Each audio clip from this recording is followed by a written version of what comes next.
네, 1시 9분 향하고 있습니다. 매주 화요일에는 현안 둘러싼 여야 국회의원들의 가감없는 설전이 있는 정치화투가 준비되어 있습니다. 오늘도 더불어민주당 김성환 의원 나오셨습니다. 어서 오세요. 네, 안녕하세요. 김성환입니다. 예.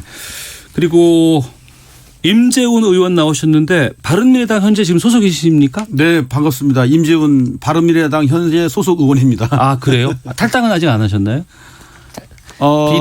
비례의원님이라 탈당하기가 쉽지 않으십니다. 네. 아, 그러시군요. 제명을 당하셔야 됩니다. 알겠습니다. 그 상황도 잠시 뒤에 좀 여쭤보도록 하겠습니다. 먼저 지금 문재인 대통령 신종 코로나 바이러스 감염증의 진원지인 중국 후베이성 우한에서 전 세계로 이송된 교민들이 머물고 있는 충북 진천과 충남 아산을 잇따라 방문을 했습니다. 지역 주민들의 불안 달래고 또 소비 유축을 위한 메시지를 전하기 위한 행보였다고 하는데 이러한 대통령의 행보 어떻게 보셨는지부터 좀 여쭤보도록 하겠습니다. 김성환 의원께서 먼저 말씀해 주시죠. 네, 그 신종 코로나 바이러스 때문에 전 세계가 걱정이 컸잖아요. 네. 다행히 이제 중국을 제외한 다른 지역은 조금 이제 주춤하고 있어서 특히 우리나라는 이 부분에 대한 사스나 메르스 때의 경험들이 있어서 꽤 신속하게 대응을 하고 있어서 네. 이제 초기에 국민들이 불안했던 것에 비하면 상대적으로 그 치사율도 낮고 해서 그 불안감은 조금씩 줄어들고 있는 것 같은데 그럼에도 불구하고 그것 때문에 각종 이제 모임들이 다 취소되는 바람에 실제로 많은 국민들이 이것 때문에 경제가 굉장히 어려워지는 거 아니냐 이런 걱정들을 한편으로 하고 계시는 것 같습니다. 그러니까 계속 그 조심은 하되 이것 때문에 경제가 너무 침체되지 않도록 해야 될 필요가 있고 그것 때문에 대통령님도 그런 행보를 하고 계신 거 아닌가 싶습니다. 예. 임재훈 의원께서는요? 대통령께서 이제 위험을 감수하고 현장에 이제 방문하신 것은 지도자다운 당연한 저는 결정이라고 보고 있고요. 예. 박수를 보냅니다. 그리고 어려움을 당하고 있는 국민들과 함께하는 모습을 연출하는 것은 저는 진정성 있는 통치권자의 당연한 책무라고 저는 봅니다. 네. 그런 의미에서 국민들에게 상당한 그 위안과 안심을 주셨다라고 판단을 해서 정파를 떠나서 국민의 한 사람으로서 대단히 높이 평가를 하고요. 다만 이제 후속 대책이 굉장히 중요합니다. 그래서 국민들의 안전, 건강, 생명 이게 굉장히 중요하기 때문에 네. 이런 점들에 대해서 정부가 단 1분 1초라도 책임을 방기해서는 안 될 것 같고 국민적 그 동의를 구해가면서 철저하게 이 바이러스가 좀 없어지도록 해야 될 것 같습니다. 네. 정부는 정부대로의 역할이 있겠습니다만 또 국회의 역할도 분명히 존재를 한다고 저는 생각을 하거든요. 특위 만들어서 여기에 대해서 대응을 하겠다라고 지금 얘기가 나오곤 있는데 지금 어떻게 되고 있는 상황이에요? 제가 좀 먼저 말씀드릴게요. 이제 저희 바른미래당은 최근에 이제 교섭단체가 붕괴가 돼서 예.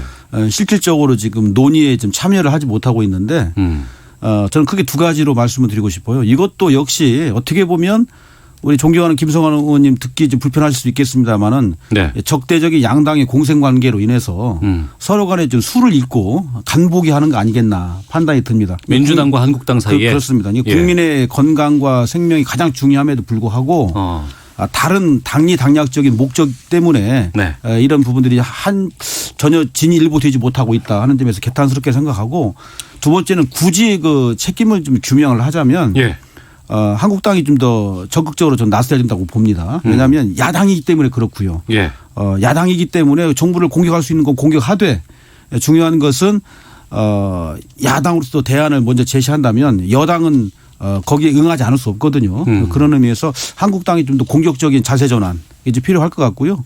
좀 이따 말씀드리겠습니다만은 선거구 획정 문제라든가 이런 여러 가지 좀 이렇게 우리가 알려진 것과는 다른 문제가 있기 때문에 네. 이것이 좀 지연되지 않겠나 판단이 들어서 어쨌든 양당이 좀 대우각성해서 국민의 건강과 생명을 다루는 문제에 있어서는 좀 초당적으로 대처했으면 좋겠어요. 2월 국회는 열려야 되는 거 아닌가요 지금?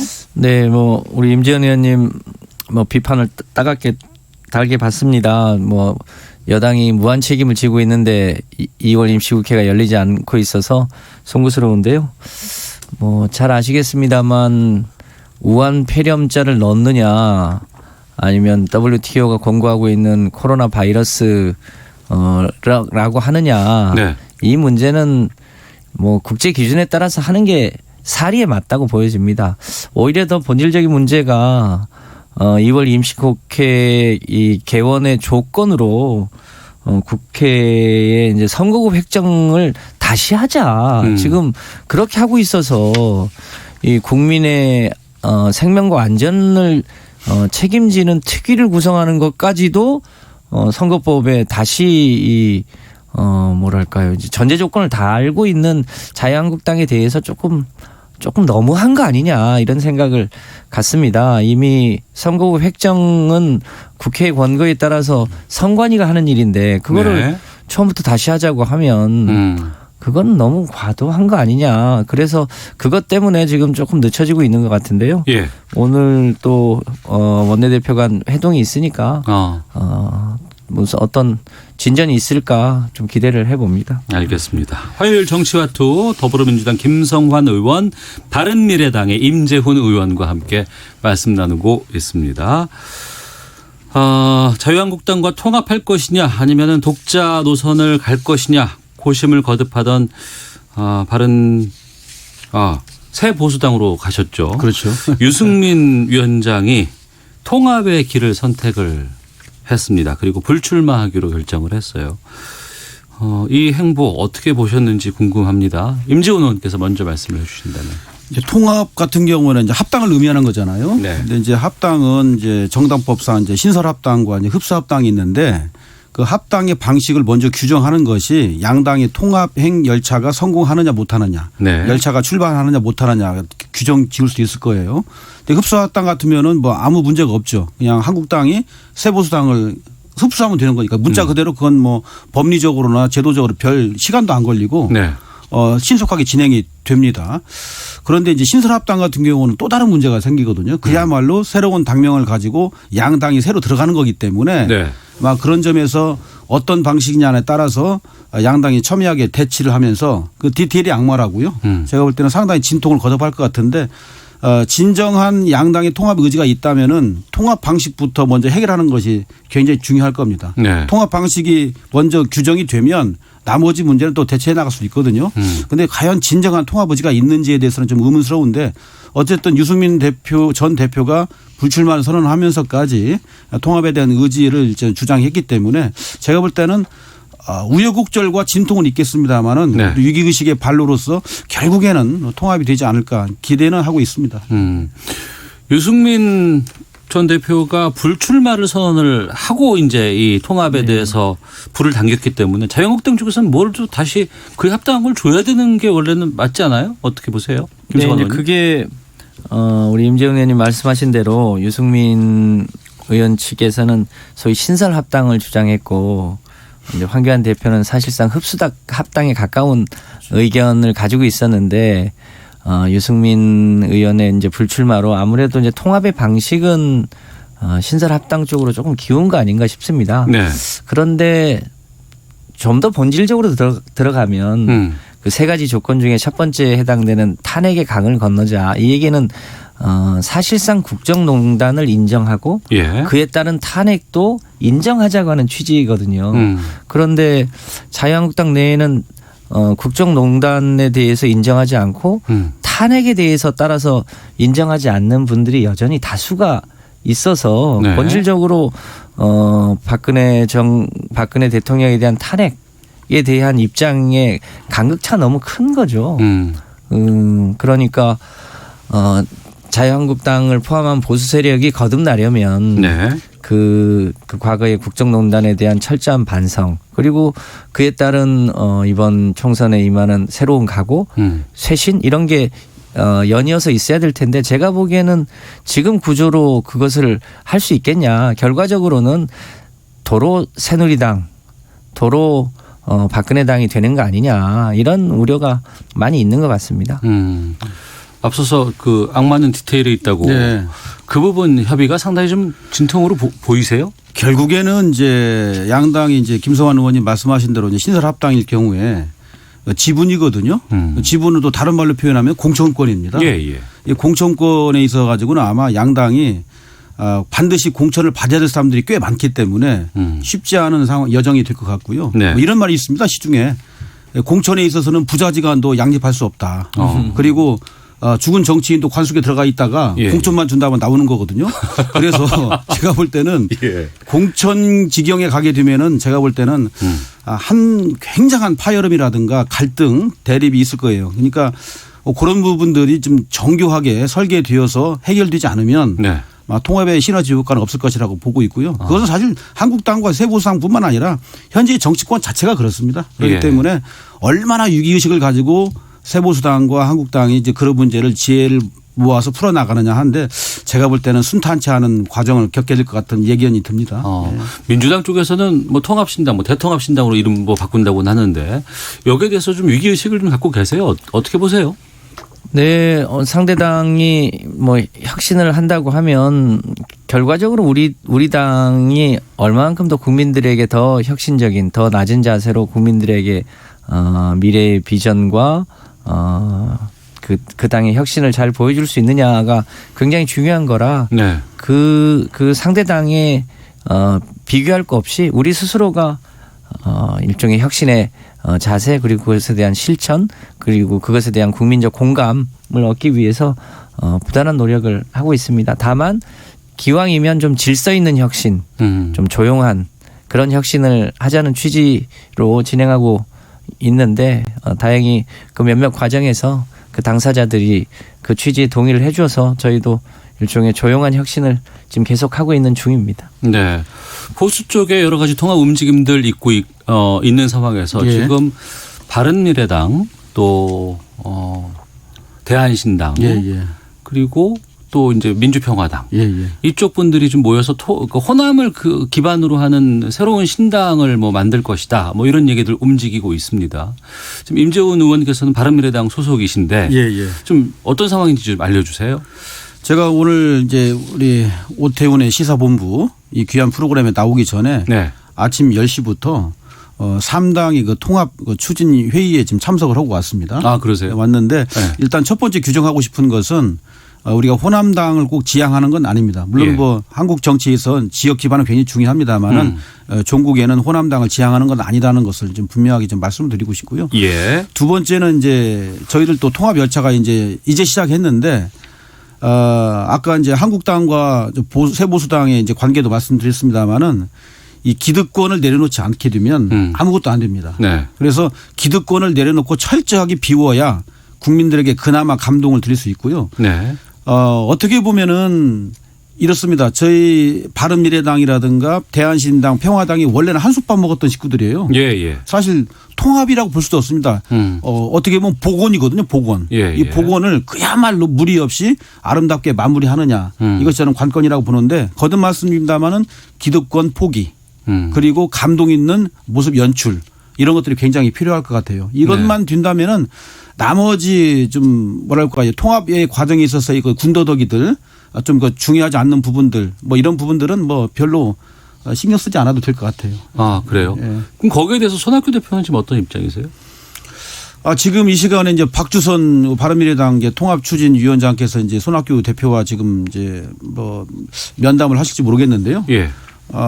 일단은 손학규 대표도 이제 통합에 대한 분명한 입장을 갖고 있기 때문에 통합만 이루어진다면은 뭐 손학규 대표께서도 큰 정치인 아니십니까? 그렇기 때문에 대승적인 결단을 통해서 분열이 아닌 통합의 정치로 나갈 걸로 기대를 하고 있고요. 네. 그런 정도의 역량과 준비된 어른이십니다. 저는 그 기대하고 있습니다. 예. 네. 그렇게 따진다 그러면 2016년에 돌풍을 일으켰던 국민의당 그때로 돌아가는 것이 아닌가 싶은데 그때와 비교해보면 안철수계가 빠지게 되는 거잖아요.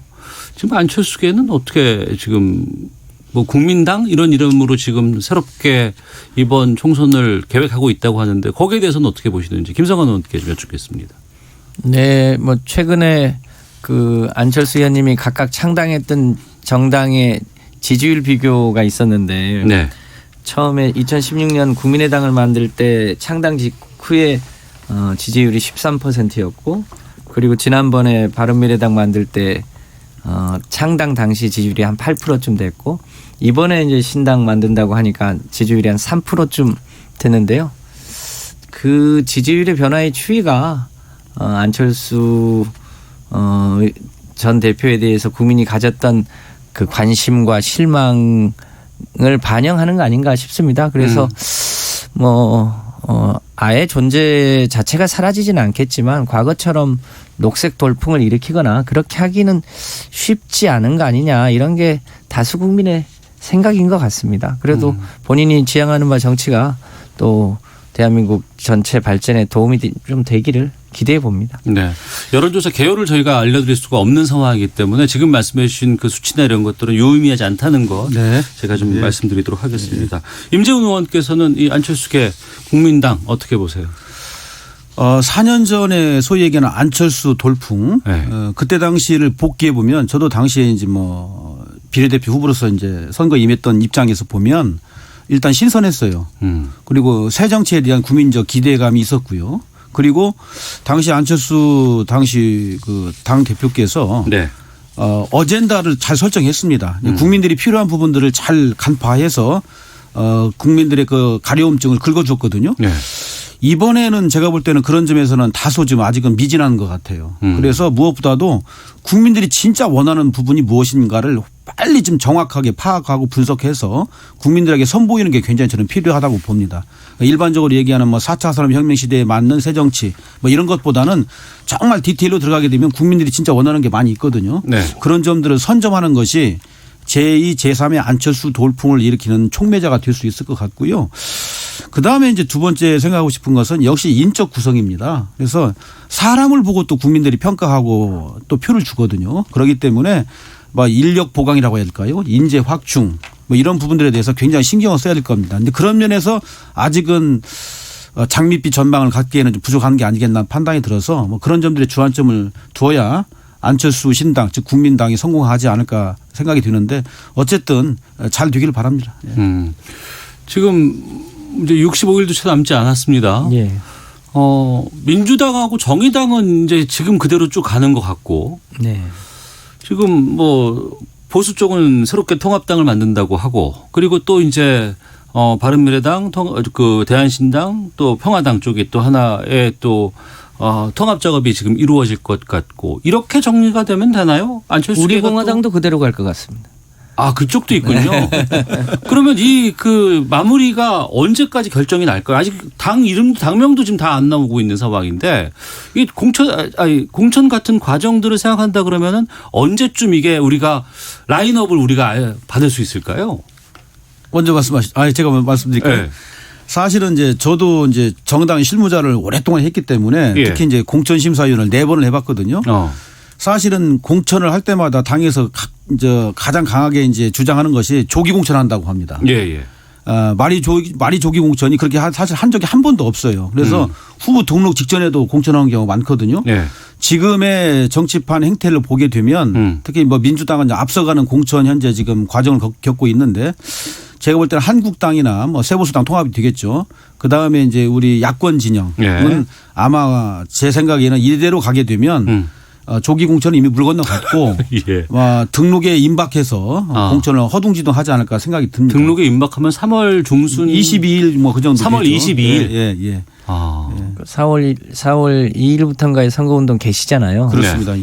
그러니까 일주일 전이죠. 예. 일주일 전까지는 이제 후보 등록들을 보통 하는데 늦어도 3월 초순 중순까지는 이제 후보 공천을 해야 되는 거거든요. 예. 저희 당은 대체로 3월 초 정도까지는 후보 공천을 한다는 걸 목표로 지금 예정대로 쭉 가고 있는데 아무래도 다른 당은 조금 늦어지는 것 같고 그걸 역산해 보면 이제 정당의 통합 이 문제는 대략 2월 20일 전후까지는 마무리를 해야 되니까 이제 한 일주일 내지 10일이 거의 데드라인이다 이렇게 보여집니다. 네. 알겠습니다. 더불어민주당 김성환 의원, 바른미래당 임재훈 의원과 정치화투 말씀 나누고 있는데요. 종로 얘기 또 여러 가지 뭐 공천 문제들 이건 잠시 뒤에 좀 살펴보도록 하겠습니다. 기상청 그리고 교통정보 확인하고 다시 돌아오겠습니다. 날씨 어떤지 알아보죠. 송소진 리포터입니다. 미세먼지와 날씨 정보입니다. 봄 날씨처럼 포근하지만 공기가 탁해서 야외 활동하실 때에는 주의하셔야겠습니다. 지금 동해안을 제외한 전국 대부분 지방에서 초미세먼지 농도가 평소보다 2배 정도 높아 나쁨을 보이고 있습니다. 전라도 서해안과 제주도에는 초미세먼지 주의보도 내려진 곳이 있습니다. 오늘은 종일 공기가 탁한 곳이 많겠고요. 내일은 비가 내리면서 먼지 농도가 낮아질 전망입니다. 비는 밤에 전남 해안과 제주도부터 시작돼 내일은 전국으로 확대되겠고 남해안과 제주도를 중심으로 다소 많은 비가 올 것으로 예상됩니다. 한편 오늘 한낮 기온은 서울 13도, 대구 14도, 대전, 광주 15도 등으로 평년 기온을 5도 이상 웃돌며 포근하겠습니다. 현재 서울의 기온은 11.3도입니다. 미세먼지와 날씨 정보였습니다. 이어서 이 시각 교통 상황을 KBS 교통정보센터 오수미 씨가 전해드립니다. 네, 이 시각 교통정보입니다. 신종 코로나 바이러스의 여파로 승객이 줄면서 공항버스 운행 횟수도 줄어든다고 합니다. 미리 운행 시간표를 확인한 후에 이용하시면 좋겠습니다. 이 시각 도로 위로도 교통량이 적습니다. 대부분 구간에서 수월한 편인데요. 먼저 서울 시내 동부간선도로 의정부 방면 노원교 부근에서 작업을 하고 있습니다. 이 영향으로 월계 1교에서 노원교까지 밀리는데 20분 정도 예상을 하셔야겠고요. 반대 도심 쪽으로도 상계교를 지나 녹천교까지만 정체입니다. 강변북로 구리방면 난지 나들목에서 서강대교, 마포에서 동작대교 쪽으로 느리게 이동을 하고요. 이 밖에 서해안고속도로 서울 방면은 서해대교 위 3차로에 고장난 화물차가 정차해 있어서 주의를 하시기 바랍니다. 이후 정체 구간은 금천 일대에서만 2km 정도 밀립니다. 지금까지 KBS 교통정보센터였습니다.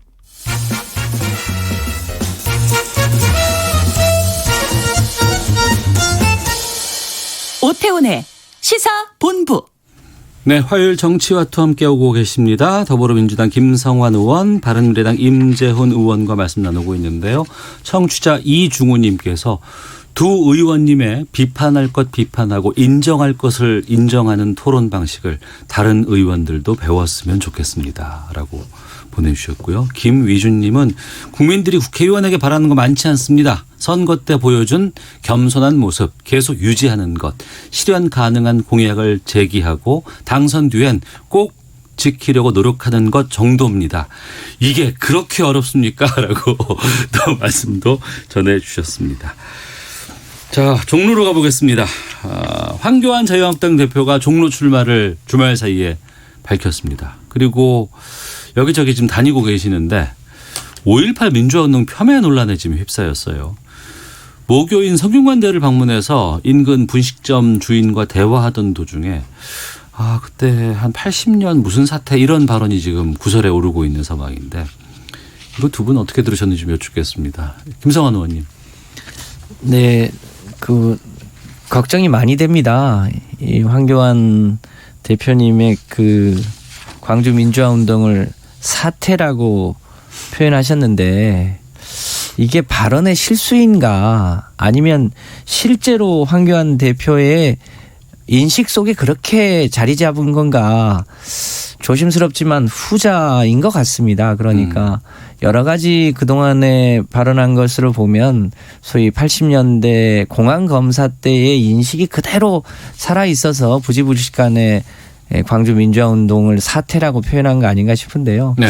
그런 의식을 갖고 지금 2020년대 대한민국을 어떻게 이끌어 나갈 수 있을지 정말 이번 기회를 이 기회로 삼아서 본인의 역사 인식의 내용을 근본적으로 좀 되돌아보고 성찰하고 국민들에게 좀 반성할 건 반성해야 되는데 여전히 지금 발뺌으로 일관하고 있는 거 아닙니까?